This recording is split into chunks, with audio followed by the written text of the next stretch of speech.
રાજ્યમાં આગામી 7 દિવસ સામાન્ય વરસાદની હવામાન વિભાગની આગાહી 11 ઓગસ્ટે પંચમહાલ, દાહોદ, છોટાઉદેપુરમાં વરસાદ પડી શકે. Low pressure, western disturbance, cyclonic circulation અને મોન્સૂન ટ્રફ સક્રિય.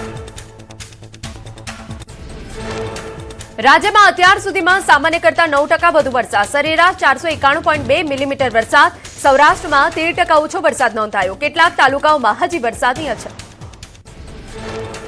ઓગસ્ટમાં વરસાદ અંગે અંબાલાલ પટેલની આગાહી. રાજ્યમાં સાયક્લોનિક સર્ક્યુલેશન સક્રિય થતા વિવિધ ભાગોમાં વરસાદની શક્યતા. 9 અને 10 ઓગસ્ટે સામાન્ય વરસાદની આગાહી. દક્ષિણ ગુજરાત, ઉત્તર ગુજરાત તેમજ દક્ષિણ સૌરાષ્ટ્રમાં સામાન્ય વરસાદની સંભાવના. 10 અને 11 ઓગસ્ટે રાજ્યના પૂર્વ ભાગોમાં છૂટાછવાયા વરસાદી ઝાપટા પડવાની શક્યતા. 9 થી 12 ઓગસ્ટે રાજ્યના કેટલાક ભાગોમાં વરસાદી ઝાપટા રહેશે. ગુજરાતમાં સિઝનનો 70% વરસાદ. દક્ષિણ ગુજરાતમાં સૌથી વધુ 97% અને કચ્છમાં સૌથી ઓછો 29% વરસાદ. રાજ્યના 35 તાલુકામાં અત્યાર સુધીમાં વરસ્યો 40 ઇંચથી વધુ વરસાદ. હાલ રાજ્યના 25 ડેમ 100% ભરાયા. નર્મદા ડેમ 81.66% ભરાયો. અન્ય 206 જળાશયોમાં 64%થી વધુ જળસંગ્રહ. રાજ્યના 39 જળાશયો હાઈ એલર્ટ પર.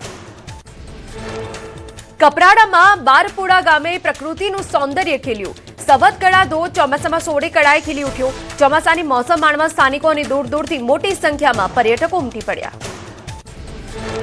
ધરમપુર અને કપરાડામાં કુદરતી સૌંદર્ય સોળે કળાએ ખીલ્યું. ચોમાસાની ઋતુમાં આદિવાસી વિસ્તારમાં પ્રકૃતિએ અદભુત છોડ શણગાર સજ્યા. બિલપુડી પાસે આવેલો સોના રૂપા ધોધ આકર્ષણનું કેન્દ્ર. હરિયાળા ડુંગરો વચ્ચે વહેતા થયા ઝરણા. ગાઢ જંગલો અને કુદરતી વાતાવરણથી સમગ્ર વિસ્તાર સ્વર્ગ સમાન દેખાયો. પ્રકૃતિ સોળે કળાએ ખીલી ઉઠતા પ્રવાસીઓમાં અનોખો આનંદ જોવા મળ્યો. અસમના નુમાલીગઢમાં ધનસિરી નદીના પાણી ફરી વળવાથી નુમાલીગઢમાં ભારે મુશ્કેલીઓ. પૂરના પ્રકોપના કારણે નાબિલ કેન્દુગોરી ડેમ તૂટી જતા સ્થિતિ વધુ વિકટ બની. હજારો લોકોએ ઊંચા સ્થાનો અને પૂર રાહત શિબિરોમાં આશરો લીધો. અસમના ગહપુરમાં પૂરનો ભયાનક કહેર. વર્ષે ત્રીજી વખત આવેલા પૂરે ભારે તબાહી મચાવી. 60થી વધુ ગામડાઓ અને લોકો પ્રભાવિત. પૂરના કારણે સૌથી વધુ ખેતરો, ડેમ અને રસ્તાઓને નુકસાન પહોંચ્યું. અસમના મોરંગમાં પૂરનો વ્યાપ વધ્યો. અનેક ગામોમાં ધનસિરી નદીના પાણી ફરી વળ્યા. પૂરના પાણી લોકોના ઘરોની અંદર અને રસ્તાઓ પર ઘૂંટણસમાં ભરાઈ જવાથી જનજીવન અસ્તવ્યસ્ત થયું. અસમના કાલિયાબારમાં બીજી વખત પૂર આવતા ભારે તબાહી. સેંકડો ઘરો અને હજારો હેક્ટર ખેતીની જમીન પાણીમાં ગરકાવ. લોકો વિજુમેસા અને કલંગ નદીના વધતા જળસ્તરથી મુશ્કેલીમાં મુકાયા. અસમના નુમાલીગઢ અને મોરાંગમાં પૂરનો કહેર. કાચા મકાનોમાં પાણી વચ્ચે ફસાયા અનેક લોકો. કરદાઈગુરીમાં પાણીના કારણે મુશ્કેલી. બીમાર મહિલાને નથી મળી રહી સારવાર. પાણીના કારણે ઇમરજન્સી સેવા પણ પ્રભાવિત. અસમના શિવસાગરમાં હજુ પણ પૂરની ગંભીર સ્થિતિ. બેતની, પામ અને ભદ્રા સહિત વિસ્તારમાં હજુ પણ ઘરોની અંદર પાણી. પૂરની સ્થિતિનો લાભ લઈ કેટલાક વિસ્તારોમાં બંધ ઘરોમાં ચોરોએ કિંમતી વાસણો ચોર્યા. અસમના સરુ પથારમાં પૂરનો પ્રકોપ. અમગુરી ગામના 12 જેટલા પરિવારો પૂરથી ગંભીર રીતે પ્રભાવિત. દયાંગ નદી કિનારાના અન્ય વિસ્તારોમાં પૂરનું જોખમ તોળાયું. દક્ષિણ અસમની જેમ મધ્ય અસમમાં પણ પૂરનું સંકટ. હોજાઈના નીલબાગાન ચંદનપુર વિસ્તાર પાણીમાં ડૂબ્યા. અચાનક આવેલા પૂરના કારણે સ્થાનિકોમાં ભારે ભય. હિમાચલ, ઉત્તરાખંડના ભારે વરસાદથી દિલ્હી એનસીઆરમાં અસર. છેલ્લા 4 દિવસથી વરસાદથી અનેક વિસ્તાર જળબંબાકાર. હથીની કુંડમાં છોડાયેલા પાણીની અસર. કાલિંદી કુંજ પાસે યમુના નદીનું જળસપાટી વધી. એનડીઆરએફની ટીમ તૈનાત. અયોધ્યાના ગ્રામ્ય વિસ્તારમાં ઘૂસ્યા સરયુના પાણી. પૂરથી પ્રભાવિત ગ્રામજનો સ્થળાંતર કરાયું. રહેવા જમવાની વ્યવસ્થા કરાઈ. અયોધ્યા ગોંડાને જોડતો નેશનલ હાઈવે ક્ષતિગ્રસ્ત. સોહાવલના ધેમવા ઘાટ નજીક રસ્તાની હાલત અત્યંત ખરાબ. રાજસ્થાનના ઝુંઝુનુના પિલાણીમાં ભારે વરસાદથી જળબંબાકાર. ખડ્ડા, બસ્તી સહિત વિસ્તારોમાં પાણી ભરાતા લોકોની મુશ્કેલી વધી. માર્ગો પર પાણી ભરાતા લોકોને ભારે હાલાકી.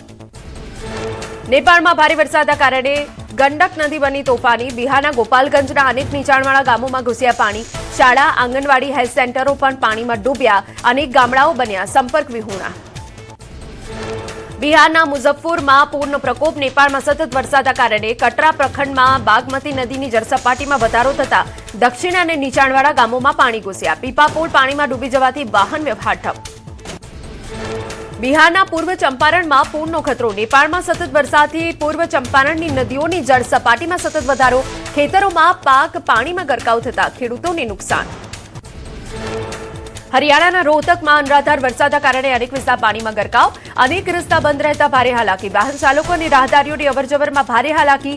યોગ્ય ડ્રેનેજ વ્યવસ્થાના અભાવથી સમસ્યાનો સ્થાનિકોનો આક્ષેપ.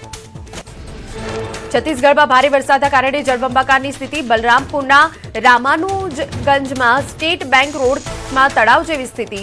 વેપારીઓની દુકાનો અને બેંક પરિસર સુધી પાણી પહોંચ્યા. ઉત્તરાખંડના વિકાસનગરમાં ભારે વરસાદ અને ભૂસ્ખલન. જોનસાર બાબર વિસ્તારમાં વરસાદ બાદ ભૂસ્ખલનના કારણે 1 ડઝન જેટલા ગ્રામીણ માર્ગો હજુ પણ બંધ. સંપર્ક માર્ગો સંપૂર્ણપણે પ્રભાવિત થવાથી અંદાજે 40 ગામોનો વ્યવહાર અટકી પડ્યો. હરિયાણાના ફરીદાબાદમાં સતત વરસાદથી અનેક વિસ્તાર પાણીમાં ગરકાવ. અંડરપાસમાં પાણી ભરાતા સ્કોર્પિયો કાર સંપૂર્ણ ડૂબી. ડ્રાઈવરે સમયસર બહાર નીકળી જીવ બચાવ્યો. રેસ્ક્યુની ટીમની મદદથી પાણીમાંથી કારને બહાર કઢાઈ. ચીનમાં ત્રાટક્યું ડોલ્ફિન વાવાઝોડું. પૂર્વીય કાંઠા પર વાવાઝોડાએ ત્રાટકીને ભારે તબાહી મચાવી. જાપાન અને તાઇવાનમાં વિનાશ વેર્યા બાદ વાવાઝોડું ચીનના દરિયાકાંઠે પહોંચ્યું. ઝેજિયાંગ પ્રાંતના યેકિંગ શહેરમાં 162 કિલોમીટર પ્રતિ કલાકની ઝડપે લેન્ડફોલ થયું. સંભવિત ખતરાને ધ્યાનમાં રાખી ચીન દ્વારા 10 લાખ લોકોનું સલામત સ્થળાંતર કરાયું. ડોલ્ફિન વાવાઝોડાએ તાઇવાનમાં પણ ભારે તારાજી સર્જી. જાપાન તાઇવાન પછી હવે ચીનમાં વાવાઝોડાનો કહેર. 2 મુખ્ય એરપોર્ટ પર 2300થી વધુ ફ્લાઇટ્સ રદ કરાઈ. આગામી દિવસોમાં અનેક વિસ્તારોમાં 19 ઇંચ સુધી ભારે વરસાદની આગાહી. નવસારીના ગણદેવીમાં ભારેલા અગ્નિ જેવી સ્થિતિ. કાંઠા વિસ્તારના 15થી વધુ ગામના લોકોમાં તંત્ર સામે ભારે રોષ. મેંધર ગામ ખાતે 500થી વધુ લોકો એકત્ર થયા. ગેરકાયદેસર ઝીંગા તળાવોના કારણે ઘરોમાં 8 ફૂટ સુધી પાણી ભરાયાનો આક્ષેપ. પૂરથી પીડિત કાંઠા વિસ્તારના લોકો હવે લડી લેવાના મૂડમાં. તંત્ર કોઈ કામગીરી નહીં કરે તો સ્વયંભૂ ઝીંગા તળાવોને તોડવાની બતાવી તૈયારી. હાલ તો પૂરનું પાણી ઉતરી ગયું, પણ ફરીથી આફત આવે તે પહેલા તંત્ર ઉકેલ લાવે તેવી માંગ. છોટાઉદેપુરના શિહોદ ગામે પહેલા જ વરસાદ બાદ ડાયવર્ઝન ધોવાયું. આસપાસના 4 થી 5 ગામના સ્થાનિકોએ ભારત નદી પર નવું ડાયવર્ઝન બનાવ્યું. લોકોએ જાતે શ્રમદાન કરી માત્ર એક જ રાતમાં ડાયવર્ઝન બનાવી મુશ્કેલી દૂર કરી. વાવ થરાદા ખેતરો હજુ પણ પાણીમાં ગરકાવ. ભારે વરસાદ બાદ થરાદ તાલુકાના વામી, લોરવાડા, ભડોદર, લેડાઉ સહિતના અનેક ગામોમાં ખેતરોમાં પાણી નિકાલના અભાવે મગફળી, બાજરી, જુવાર અને મરચા જેવા પાકો બરબાદ. ખેતરોમાં લાંબા સમય સુધી પાણી ભરાઈ રહેતા સડી ગયો પાક. જમીનનું ધોવાણ થતા આગામી સિઝનની ખેતી પણ જોખમમાં મુકાઈ. પાણીના નિકાલની યોગ્ય વ્યવસ્થા ન હોવાથી દર વર્ષે આવી સ્થિતિનું નિર્માણ. ખેડૂતો પર વધ્યો દેવાનો બોજ. બિયારણ, ખાતર, દવા અને મજૂરી પાછળ વ્યાજે નાણાં લાવી રોકાણ કરનાર ખેડૂતોનો પાક નિષ્ફળ જતા હવે દેવું વધવાની ચિંતા. ખેડૂતોએ સરકાર સમક્ષ વળતર અને કાયમી ઉકેલની માંગ કરી. સાબરકાંઠામાં સારા વરસાદથી ખેડૂતોમાં ખુશી. ચાલુ વર્ષે જિલ્લામાં 1,92,233 હેક્ટર વિસ્તારમાં ખરીફ પાકનું વાવેતર. મગફળી, કપાસનું સૌથી વધુ વાવેતર. ચોમાસામાં સરેરાશ 14 ઇંચ વરસાદ નોંધાતા ખેતીકામ પૂરજોશમાં. બોટાદનું રાજાશાહી સમયનું જૂનું કોર્ટ બિલ્ડિંગ જર્જરિત. જાળવણીના અભાવે ગમે ત્યારે ધરાશાયી થવાની ભીતિ. તંત્ર દ્વારા ભયજનક ઇમારતનું સાઇન બોર્ડ લગાવાયું. શહેરીજનોએ બિલ્ડિંગના રિનોવેશનની માંગ કરી. અરવલ્લીના ભિલોડામાં આદિવાસી પરંપરાગત થાળીનો પ્રારંભ. ટ્રાઇબલ હાટ બજારમાં આદિવાસી મહિલાઓનું આર્થિક સશક્તિકરણ માટે સાબિત થશે પ્રેરણારૂપ. થાળીમાં કોળીની ભાજી, લાપસી, મકાઈના દેશી રોટલા અને દાળ ભાત જેવી વાનગીનો સમાવેશ. ભિલોડાના ટ્રાઇબલ હાટ બજારમાં મહિલાઓ પોતાના હાથથી બનાવેલી વાનગીઓનું કરી રહી છે વેચાણ. મહિલાઓની મહેનત અને કૌશલ્યથી પરંપરાગત ખોરાક અને હસ્તકલા બંનેનું સંરક્ષણ. આદિવાસી સમુદાયને બજારમાં મળી રહ્યું છે મજબૂત સ્થાન. કેરળના કોચીમાં નિંદાકારા નજીક ડાઇવિંગ ઓપરેશન માટે આઈએનએસ કલ્પેની તૈનાત.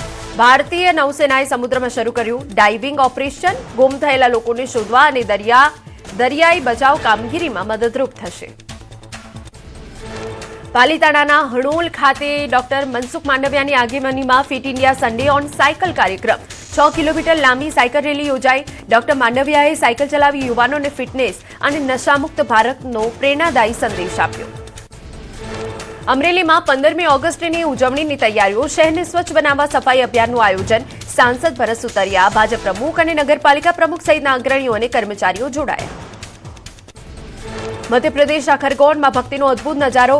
બ્રજધામ હવેલીમાં સાવન ભાદો હિંડોળા દર્શન દરમિયાન ભક્તોની ભારે ભીડ. વરસાદની વચ્ચે કુદરતી વાતાવરણ અને જંગલ થીમ પર તૈયાર કરાયેલી આકર્ષક ઝાંખીએ શ્રદ્ધાળુઓનું મન મોહ્યું. અમરનાથ યાત્રા સમય પહેલા પૂર્ણ કરવાનો નિર્ણય. 20 દિવસ વહેલા જ બંધ કરાઈ યાત્રા. બંને રૂટ પર વરસાદ અને ભૂસ્ખલનના કારણે રસ્તાઓ ખરાબ થવાથી નિર્ણય.